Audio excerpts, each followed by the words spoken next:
Hey girls, it's Catherine. This week's topic is favorite diva. Well, first let's find out what exactly a diva is for those more out of the loop. Diva. 1. An admired, glamorous, talented, or distinguished woman. 2. A haughty, spoiled woman. Alright girls. First things first, I'm going to inject a little of my trademark feminism into this. Sorry.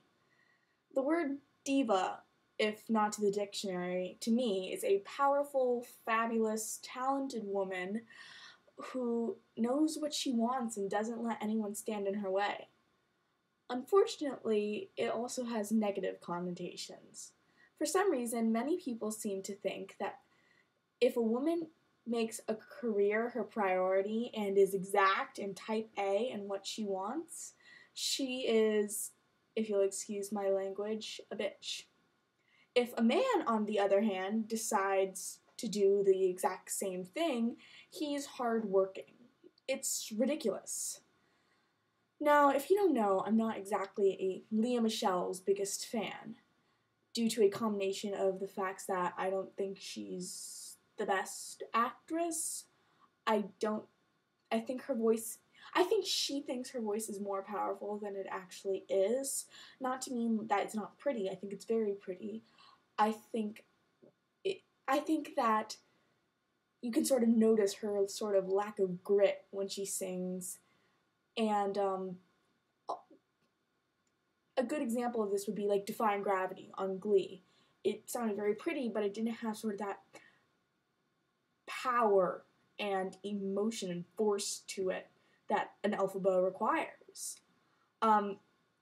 And lastly, I think the way she treats her fans is deplorable. But besides that, I do agree with her on one thing. I'm a girl who knows what she wants. I am outspoken. I am strong, and I think that sometimes a woman with an opinion is called a diva. If a man is strong and opinionated, he's considered powerful, but if you're a woman, it's regarded negatively. Lea Michele. Anyway, now that my rant's over, my favorite diva is Miss Bernadette Peters. The stage, the screen, and even your local library, this woman has conquered it all. I look up to her because she may not have a pretty voice, but it's powerful and it's unique, and it clearly has a lot of training. Not to mention that she is probably the premier interpreter of Sondheim material. She's versatile, and just her general amount of star power just shines in through every role that she does. My favorite roles include The Witch into the Woods, Rose, Gypsy. She's actually my favorite Rose because I think she chose to play it more through how Louise would see her mother than just playing it straight. And I think that the key to good acting is making interesting choices based on the text and committing to them 100%. And Desiree in A Little Night Music.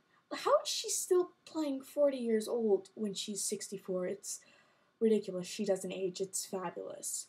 And lastly, Dot in Sunday in the Park with George, because she perfectly balances Dot's trait of neediness and the desire to be loved with her trait of independence. And I'm just like completely in awe of her and everything. She always puts all of her effort into making sure that her audience is having a good time, and she's an incredibly classy, nice woman and the founder of the charity Broadway Barks. Lastly, did I mention that she doesn't age? Because she doesn't age. Anyway, see you on Monday, Mara. Break a leg.